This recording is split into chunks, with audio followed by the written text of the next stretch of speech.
बिस्मिल्लाह। अल्लाहुम्मा सल्ली अला सय्यिदना मुहम्मद व अला आलि सय्यिदना मुहम्मद बारिक वसल्लम। जनाब पेशवा रसूलुल्लाह सल्लल्लाहु अलैहि वसल्लम पे लाखों दरूद और बेहद सलाम। पिछला जो बयान किया खौफ की फजीलत और उसकी हकीकत के बारे में बयान था। खौफ की हकीकत के बाद खौफ के मुख्तलिफ दर्जात के बारे में कुछ बयान करेंगे। रब्बुल आलमीन हमें तौफीक अता फरमाए सही बयान करने की। रब्बुल आलमीन खैर रखे। अस्सलातु वस्सलामु अलैका या सय्यदी या रसूलल्लाह सल्लल्लाहु अलैहि वसल्लम। खौफ के मुख्तलिफ दर्जात। खौफ के मुख्तलिफ दर्जे होते हैं। अगर ख़ुद को शहबत से बाज रखे तो उसको इफ़्फ़त कहते हैं। हराम से बचाए तो उसका नाम विरा है। अगर शुबहात से जानी ऐसे हलाल से जिसमें हराम का अंदेशा हो बाज रखे तो इसको तकवा कहते हैं। और अगर जादे राह के सिवा दूसरी ज़ायद चीज़ों से बचाए तो उसका नाम सिद्दक है। और ऐसी सिफत रखने वाले को सदीक कहते हैं। इफ़्फ़त और विरा का दर्जा तकवा से कम है।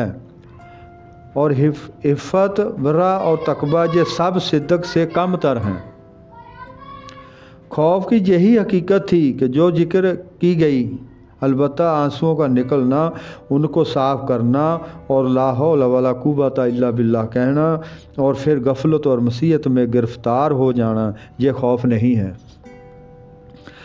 बल्कि ये औरतों का रोना है जो जरा जरा सी बातों पर आंसू बहाती हैं। क्योंकि जब कोई शख्स एक चीज़ से खौफ करेगा और उससे भागेगा, जैसे किसी ने अपनी आस्तीन में सांप देखा, तो वो फ़कत लाहौल पढ़ कर नहीं रह जाएगा बल्कि फ़ौरन आस्तीन झटक कर सांप को बाहर फेंक देगा। हज़रत जन्नून मिस्री रहमतुल्लाह अलैह से लोगों ने दरियाफ़त किया। हज़रत जन्नून मिस्री रहमतुल्लाह अलैह से लोगों ने दरियाफ़त किया कि डरने वाला बंदा किसको कहते हैं। उन्होंने फरमाया कि खौफ करने वाला वो है जो ख़ुद को इस बीमारी की तरह बनाए जो मौत के डर से खाने की चीज़ों से परहेज करता है। अब खौफ के दर्जात मालूम होना चाहिए कि खौफ के 3 दर्जे हैं, ज़ईफ़, मुअतदल, कभी, और इन तीनों में इत्दाल का दर्जा सबसे बेहतर है।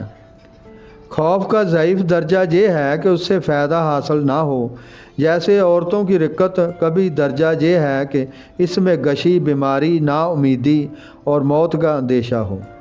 ये दोनों दर्जे बुरे हैं क्योंकि खौफ में फ़ी नफ्स कमाल मौजूद है। इसी वजह से हक़ ताला की सिफ़ात में खौफ की सिफत शामिल नहीं है। फ़ी नफ्स कमाल ना होने के अलावा खौफ इज़्ज़त और जहल अदम वाक़फ़ियत की बना पर होता है। क्योंकि एक चीज़ का जब तक इंजाम मालूम ना हो और आफत से बचना मकसूद ना हो, उस वक़्त खौफ पैदा ही नहीं होता। खौफ आक़लों और दानिशमंदों के हक़ में कमाल का बाइस होता है।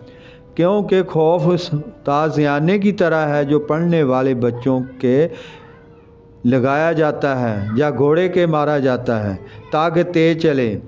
जब ताज़ियाने की ज़रब ऐसी कमज़ोर हो कि उससे चोट ना लगे या जानवर को रास्ते पर ना लगा सके, या वो इतना कभी हो कि बच्चे को ज़ख्मी कर दे या जानवरों के हाथ पांव तोड़ दे, ये दोनों खौफ के काम नहीं हैं, बल्कि चाहिए कि इनमें इत्दाल हो ताकि वो मसीयत से बाज रखे और ताअत इलाही की रग़बत लाए। बस जो शख्स बड़ा आलम होगा उसका खौफ बहुत मुअत्तदल होगा कि जब वो दर्जा इफ़रात पर पहुँचे तो रज़ा के इसबाब का ख्याल करे, और जब इसमें ज़ईफ़ पैदा हो तो काम की सख्ती और मेहनत का ख्याल करे। जिसके दिल में खुदा का खौफ नहीं है और वो आलम कहलाता है तो उसका इल्म बेकार समझना चाहिए कि उसको इल्म से हिस्सा ही नहीं मिला। गोया वो एक बाजारी फालगो है जिसको हिकमत की कोई खबर नहीं है। کیونکہ تمام علوم اور معرفتوں میں مقدم یہ ہے کہ بندہ خود کو اور خدا کو پہچانے، خود کو عیب اور تقصیر سے پر سمجھے اور حق تعالیٰ کو اس کی عظمت اور بے نیازی کی صفت کے ساتھ پہچانے۔ جب یہ دونوں معرفتیں حاصل ہوں گی تو اس کا ثمرہ خوف ہوگا۔ چنانچہ رسول پاک صلی اللہ علیہ وسلم نے ارشاد فرمایا ہے، اول یہ ہے کہ حق تعالیٰ کی جباری اور قہاری کو جانے، اور آخر یہ ہے کہ اپنا کام اس کے سپرد کر دے۔ رسول اللہ صلی اللہ علیہ وسلم نے ارشاد فرمایا، اول یہ ہے کہ حق تعالیٰ کی جباری اور قہاری کو جانے، اور آخر یہ ہے کہ اپنا کام اس کے سپرد کر دے اور سمجھے کہ وہ خود ناچیز محض ہے اور اس سے کچھ نہ ہو سکے گا۔ جب کوئی اتنی بات سمجھ لے گا تو ضرور اس کے دل میں خوف پیدا ہوگا۔ آج کا یہیں پہ اختتام کرتے ہیں۔ جناب پیشوا حضرت سیدنا محمد مصطفیٰ صلی اللہ علیہ وسلم دے صدقے رب العالمین اسے زیادہ تو زیادہ مخلوق خدا کو مستفید ہون دی توفیق عطا فرمائے۔ ساری مخلوق خدا پہ رب العالمین اپنی رحمت کرے، خیر فرمائے۔ اور میں عاجز گناہ گار بندے تو اگر کوئی بات کرنے میں کمی پیشی رہے گی تو میں اس کی معذرت کرتا ہوں۔ اللہم صلی علی سیدنا محمد وعلی آلہ سیدنا محمد وبارک وسلم۔ رب العالمین خیر و عافیت۔